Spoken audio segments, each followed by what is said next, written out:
In the film The Godfather, Michael Corleone famously says, "It's not personal. It's strictly business." But in Hollywood, getting fired from a movie role can feel very personal indeed. Today, we're diving into the dramatic world of actors who got the boot mid-production. From creative differences to on-set feuds, these stories will make you see some of your favorite films in a whole new light.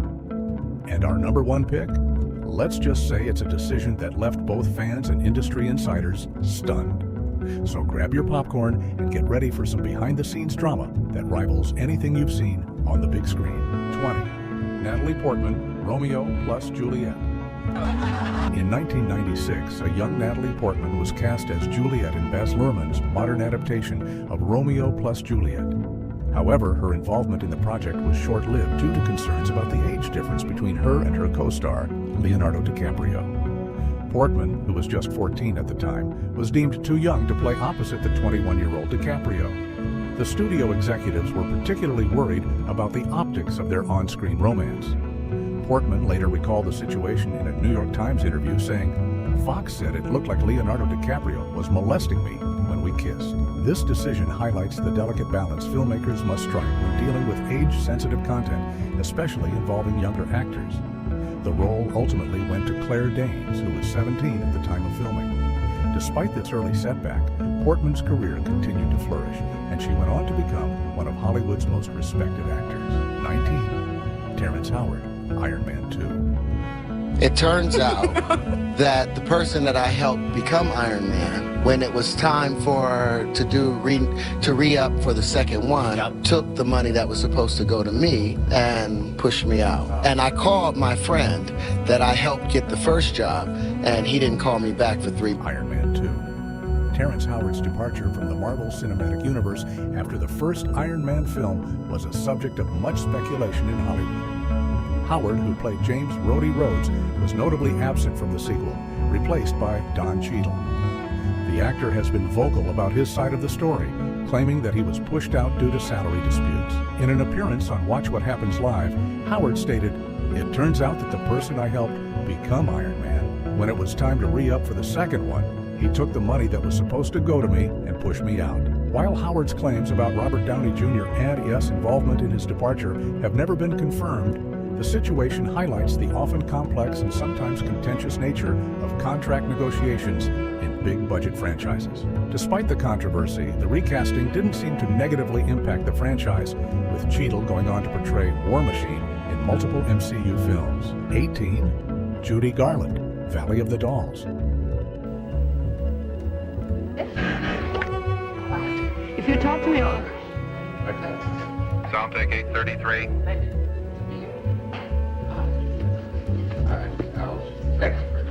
The firing of Judy Garland from Valley of the Dolls in 1967 marks one of the more tragic instances in Hollywood history. Garland, a legendary performer known for her role in The Wizard of Oz, was cast as Helen Lawson. However, her struggles with alcohol and substance abuse led to her dismissal from the project. Patty Duke, who co-starred in the film, later recounted the circumstances surrounding Garland's departure. At a 2009 event, Duke said, "She was charming and funny. Oh, very funny. But she was having a problem with alcohol, and I don't know about other things. So the director, who was the meanest son of a bitch I ever met in my life, he kept Judy waiting and waiting." Duke went on to explain that Garland would arrive on set early in the morning, but wouldn't be called to film until late afternoon. During this waiting period, she was allegedly supplied with alcohol, which affected her ability to perform when finally called to set. The incident serves as a stark reminder of the personal struggles many performers face and the sometimes unforgiving nature of the film industry. Despite her immense talent, Garland's personal demons ultimately cost her this role, which went to Susan Hayward. 17. Stuart Townsend, The Lord of the Rings.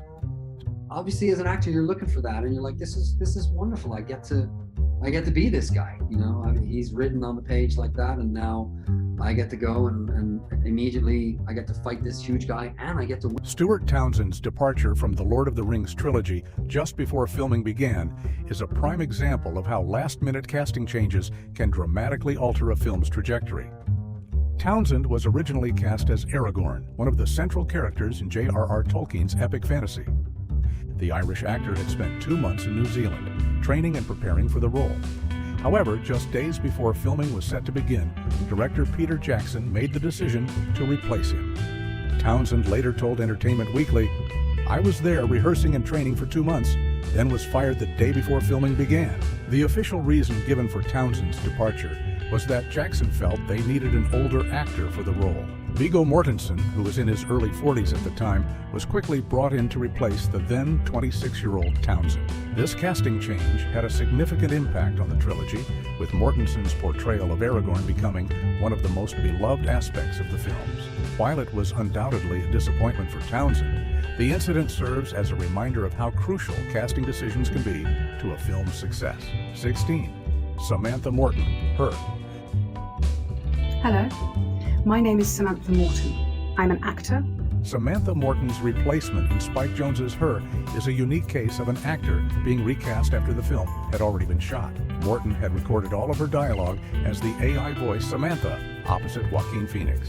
However, during post-production, Jonze realized that the character needed a different quality than what they had initially envisioned. Jones explained the situation to Vulture, saying, "Samantha was with us on set and was amazing. It was only in post-production when we started editing that we realized that what the character movie needed was different from what Samantha and I had created together." This led to the difficult decision to recast the role, with Scarlett Johansson ultimately providing the voice of Samantha. The situation highlights the unique challenges of voice acting, particularly in a role where the character is never seen on screen. It also demonstrates how a director's vision for a film can evolve even after principal photography is complete. Despite the recasting, Jones maintained his respect for Morton, stating, "I love Samantha. I've been friends with her forever, and I hope we make lots of things together in the future." 15. James Remar, Aliens.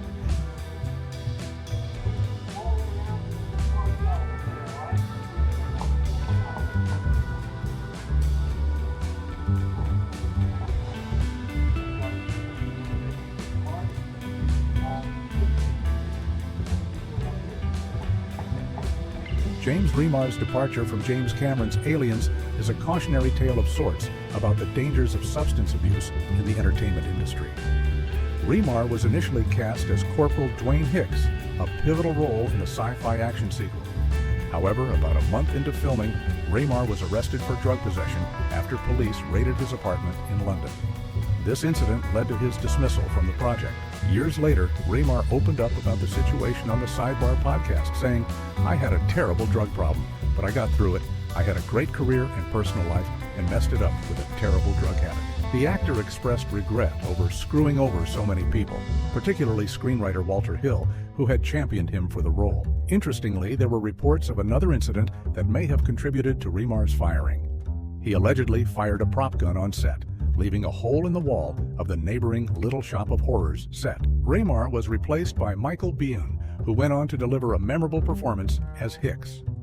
Despite this setback, Remar managed to beat his addiction and went on to have a successful career in film and television. 14. Eric Stoltz, Back to the Future. Marty, I'm sorry, but the only power source capable of generating 1.21 gigawatts of electricity is a bolt of lightning. The recasting of Marty McFly in Back to the Future is one of the most famous instances of an actor being replaced after filming had begun. Eric Stoltz was originally cast in the now legendary role and had filmed for several weeks before the decision was made to replace him with Michael J. Fox. Director Robert Zemeckis and writer Bob Gale realized that Stoltz's dramatic approach to the character wasn't aligning with the comedic tone they envisioned for the film. They made the not-so-easy decision to recast the role, even though it meant reshooting several weeks' worth of footage. According to the book, We Don't Need Roads, the making of the Back to the Future trilogy, the decision wasn't taken lightly. Cinematographer Dean Cundy recalled signs of the impending change. There were signs, especially the last week or so, when we would set up a shot and we would shoot Chris Lloyd's angle, but we wouldn't do the reverse on Marty. I'd say, "Don't we need the angle?" And Bob would say, no, let's not worry about that." The recasting proved to be the right decision, as Michael J. Fox's portrayal of Marty McFly became iconic, and Back to the Future went on to be a massive success. This incident stands as a reminder of the importance of chemistry and tone in filmmaking, sometimes necessitating difficult decisions even after production has begun. 13. Megan Fox, Transformers, Dark of the Moon. I had not seen Megan for about 8 months or so since Transformers 2, and when I saw her, she just didn't look like Michaela. It was just, I guess Hollywood sometimes has a way of casting a spell on women that they have to change their... Megan Fox's departure from the Transformers franchise before the third installment, Dark of the Moon, was a result of a public feud with director Michael Bay. Fox, who had starred in the first 2 films, made some controversial comments about Bay in an interview, comparing him to Hitler on set. The decision to fire Fox reportedly came from executive producer Steven Spielberg. Michael Bay recounted the incident to GQ in 2011, saying, "You know the Hitler thing." Steven said, "Fire her right now." This incident highlights the potential consequences of public criticism in Hollywood, especially when it involves high-profile projects and influential figures. Fox's comments, while meant to express frustration with Bay's directing style, ultimately cost her a role in a major franchise. The situation also sparked discussions about power dynamics in Hollywood and the expectations placed on actors, particularly young women, to maintain a certain public image. Despite this setback, Fox's career continued, and she even reconciled with Bay years later, working with him on the Teenage Mutant Ninja Turtles films. 12. Ryan Gosling, The Lovely Bones. What's one thing that makes you think I have to be this way? It shoots in LA, and I don't have to take my shirt off. Ryan Gosling's departure from Peter Jackson's The Lovely Bones is a prime example of creative differences leading to a last-minute recasting. Gosling had been cast as Jack Salmon, the grieving father in the film adaptation of Alice Sebold's novel. However, his approach to the character differed significantly from the director's vision. Gosling, known for his method-acting approach, had gained 60 pounds for the role by drinking melted ice cream. He believed this physical transformation was necessary to portray a man in his mid-30s with a 14-year-old daughter. However, this interpretation didn't align with Jackson's vision for the character. In an illuminating interview with The Hollywood Reporter, Gosling explained the situation.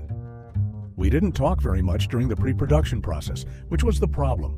It was a huge movie, and there's so many things to deal with, and he couldn't deal with the actors individually. I just showed up on set, and I had gotten it wrong." The miscommunication led to Gosling being replaced by Mark Wahlberg just days before filming was set to begin. This incident highlights the importance of clear communication between actors and directors during pre-production, especially when it comes to character interpretation. 11. Jean-Claude Van Damme, Predator. I told them it wouldn't work. They wanted to just tell the guy to hop around like a frog, and it was Jean-Claude Van Damme who had no idea what he was getting into. He was just off the boat from Brussels. He thought he was going to show his martial arts abilities to the world. Jean-Claude Van Damme's brief involvement with Predator is a lesser-known Hollywood story that highlights the physical challenges of certain roles. Van Damme was initially cast to play the alien creature, but his time on the project was short-lived due to issues with the costume and the physical demands of the role. In a candid interview with The Hollywood Reporter, Van Damme described the difficulties he faced. "My head was in the neck, my hands were in the forearms, and there were cables attached to my fingers to move the creature's head and jaws. My feet were in his calves, so I was on stilts. It was a disgusting outfit." The actor claimed that producer Joel Silver asked him to perform stunts that were unsafe given the restrictive nature of the costume. Van Damme recalled saying, "This is impossible, Joel. I think we're going to have a problem." However, some crew members have disputed this version of events. First Assistant Director Bo Marks stated that the decision to redesign the creature came from the studio after seeing initial footage. The redesign led to the casting of Kevin Peter Hall, a much taller actor, to portray the Predator. This incident illustrates the complex nature of bringing fantastical creatures to life on screen and the physical demands placed on actors in such roles. It also shows how early design decisions can significantly impact casting and production. 10. Harvey Keitel, Apocalypse Now. There is a shot of Harvey Keitel in the film, for those who are interested, and it is the shot of Willard walking from the helicopter to the boat, and he sits down on the front of the boat with his rifle on his side, sticking out here. That's Harvey Keitel. The replacement of Harvey Keitel in Francis Ford Coppola's Apocalypse Now is one of the most infamous recasting stories in Hollywood history. Keitel was initially cast as Captain Benjamin L. Willard, the film's protagonist, but was replaced by Martin Sheen after about a week of filming. The reasons for Keitel's departure have been a subject of debate. Coppola claimed in his book, Coppola's Monster Film, The Making of Apocalypse Now, that Keitel was uncomfortable with the jungle conditions and didn't want to stay. However, Keitel disputed this claim in an interview with Insider, stating, "Well, Harvey Keitel spent 3 years in the United States Marine Corps in the jungle." Coppola's account in the book suggests that he felt Keitel was miscast. I could see Harvey was very uncomfortable about conditions in the jungle. And I thought, not only do I think he's wrong casting, but what's it going to be like for 6 months in these difficult conditions in the jungle for a city guy who's afraid of it? I just decided to make this tough decision. The recasting had a significant impact on Keitel's career. He later said that the experience led him to almost quit acting entirely, as he became bad news in Hollywood and found it difficult to get work. This incident serves as a reminder of the high stakes involved in casting decisions for major films, and how a single role can significantly impact an actor's career trajectory.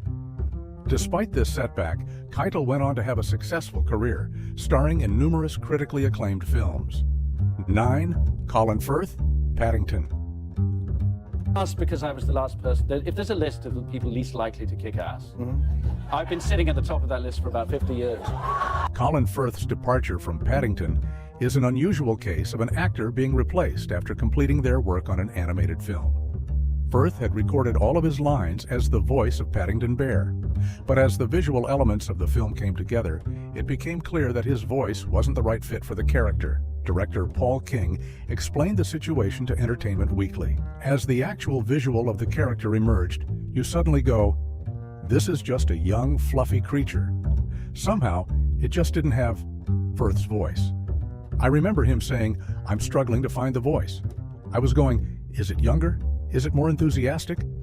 It slowly just became clear that Paddington does not have the voice of a very handsome older man who has the most beautiful voice on the planet. This realization led to the mutual decision for Firth to step away from the project.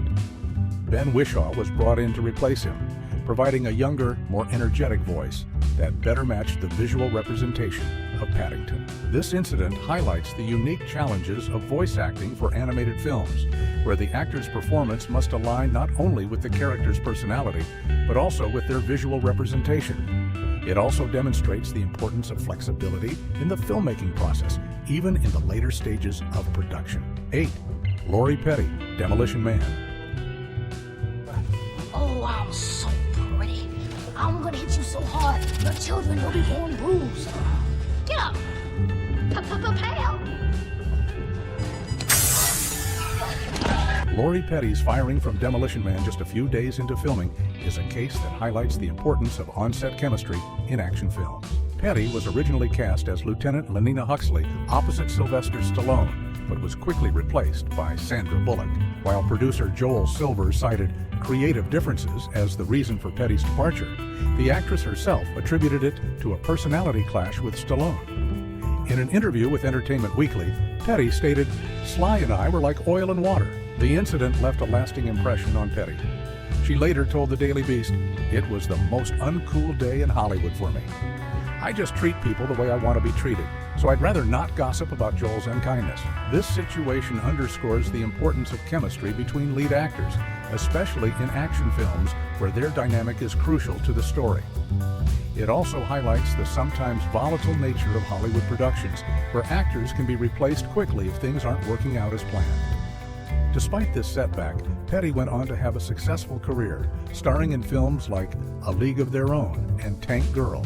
Meanwhile, Demolition Man became a hit with Bullock in the role, helping to launch her career as a leading lady in Hollywood.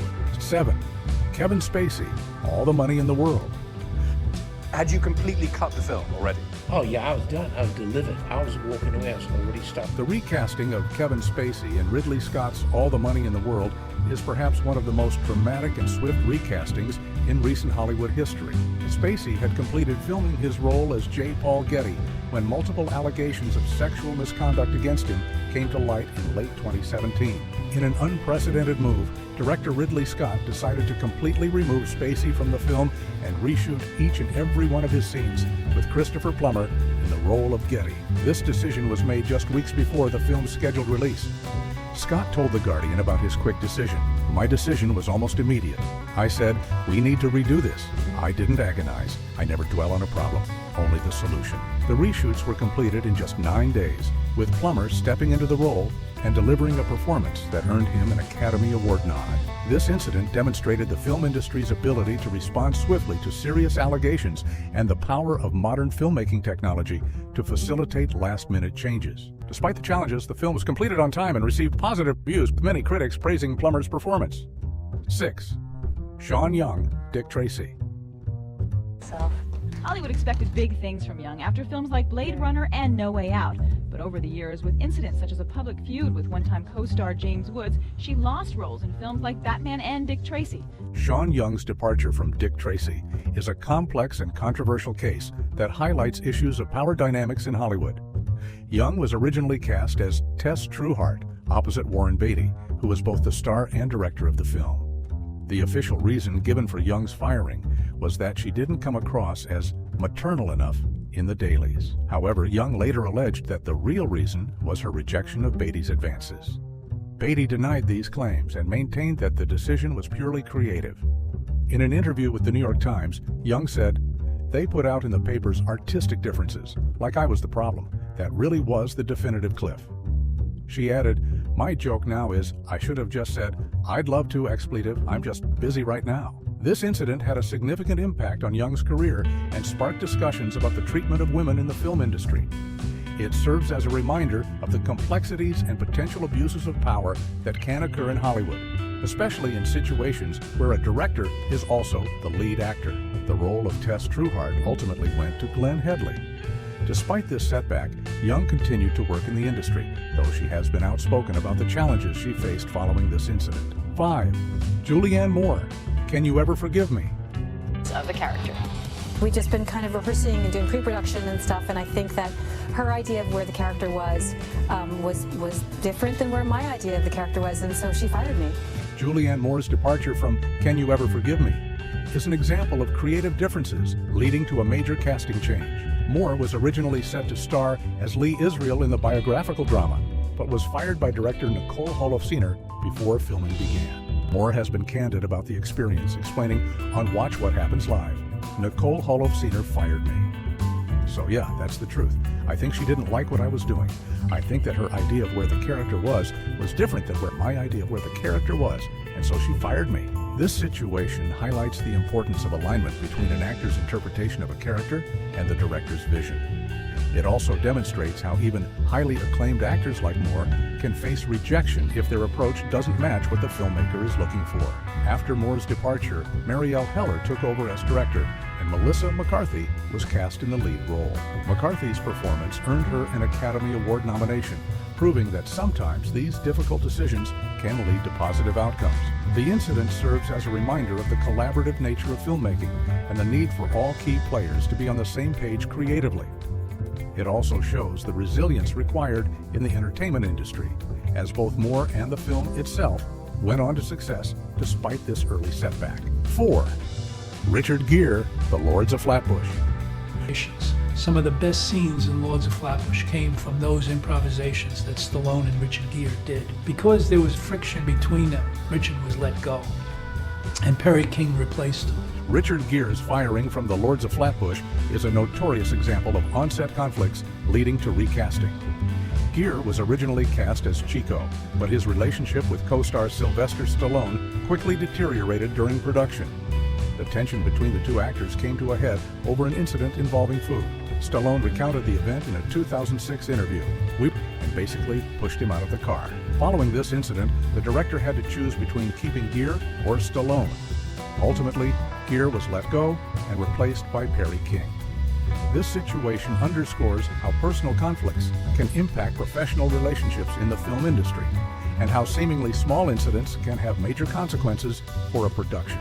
The incident had a lasting impact on both actors' careers and their relationship. Stallone noted that Gere seriously dislikes me to this day. Despite this early setback, both Gere and Stallone went on to have enormously successful careers in Hollywood. 3. Holly Hunter, Chicken Little. That in real life? Well, I mean, I think, like after years, on the couch, with therapy sessions, I have to learn to tone it down in my real life, so that sometimes I think I might be a little hard to take. Holly Hunter's replacement in Disney's Chicken Little is a notable example of how broader industry attitudes can impact casting decisions. Hunter had originally recorded all her lines as the voice of the titular character, who was initially conceived as a female. However, a significant change occurred when Disney's then CEO reportedly said, "I don't want it to be a girl, I want it to be a boy." This decision led to a complete overhaul of the movie, including recasting the main character. Director Mark Dindal later reflected on this decision in an interview with Collider, saying, "I remember being told, girls will go see a movie with a boy protagonist, but boys won't see a movie with a girl protagonist." That was the wisdom at the time, until Frozen comes out and makes $1 billion. This incident highlights the gender biases that have long existed in the animation industry and Hollywood at large. It demonstrates how decisions made at the highest levels of a studio can dramatically alter a film's direction and message. The role ultimately went to Zach Braff, and the film was released in 2005 as Disney's first fully computer-animated feature produced without Pixar. While the film was moderately successful, the decision to change the protagonist's gender remains a point of discussion in analyses of gender representation in animated films. 2. Dennis Hopper, The Truman Show. It was one way for me to say we're not working together. Dennis Hopper's brief involvement with The Truman Show is a lesser-known but intriguing Hollywood story. Hopper was initially cast to play the role of Christoph, the creator of the reality show within the film. However, his time on the project was extremely short-lived. In an interview with Sabotage Times, Hopper recounted his experience. "I was on the set for like 2 days and got fired. Scott Rudin, the producer, had made an agreement with the director that he didn't want me to do the part, and if he didn't like what I did after the first day's dailies, then he would fire me. And they fired me." Hopper described the firing as a major blow, explaining, "I'd gone and really researched the part. It was really an unfortunate situation." The official reason given for Hopper's departure was creative differences, a common euphemism in Hollywood for a variety of issues. This situation highlights the precarious nature of casting, even for established actors. It also demonstrates how quickly decisions can be made in high-stakes film productions, sometimes based on very limited footage or interaction. The role of Christoph ultimately went to Ed Harris, who received an Academy Award nod for his performance. Despite this setback, Hopper continued to have a prolific career in film and television until his passing in 2010. 1. Jonathan Majors, Marvel Cinematic Universe. Things need to be done, but it's been hard. Everything's kind of gone away. The firing of Jonathan Majors from the Marvel Cinematic Universe, MCU, in December 2023 stands out as one of the most significant and consequential casting changes in recent Hollywood history. Majors had been positioned as the next major villain in the MCU, playing Kang the Conqueror in multiple projects, including Loki and Ant-Man and the Wasp: Quantumania. However, Majors' involvement with the franchise came to an abrupt end following legal troubles. He was found guilty of reckless assault in the 3rd degree and harassment during a jury trial regarding allegations made by his ex-girlfriend Grace Jabari. Consider this jaw-dropping surveillance tape where it appears Jabari is pursuing Majors after a physical back and forth in the SUV over a text he received from another woman named Cleopatra. And then the big moment where Majors is accused of pushing her back into the SUV. But this verdict led to Marvel Studios swiftly cutting ties with the actor. The decision was particularly impactful given Majors' central role in the MCU's future plans. He was already set to star in Avengers: The Kang Dynasty in 2026, a film named after his character. The situation highlights the serious consequences that can result from an actor's personal conduct, especially in the era of increased scrutiny on public figures. It also presents a significant challenge for Marvel Studios, which now needs to either recast the role of Kang or potentially alter their entire planned storyline for the next phase of the MCU. This case serves as a stark reminder of the interconnected nature of major franchise filmmaking, where the actions of one individual can have far-reaching implications for multiple projects and potentially billions of dollars in revenue. It also underscores the increasing importance that studios place on the personal conduct of their stars, particularly when it comes to issues of assault and harassment. Now it's time to hear from you. Have you ever witnessed a major casting change in a movie you were excited about? How do you think these last-minute replacements affect the final product? Share your thoughts in the comments below.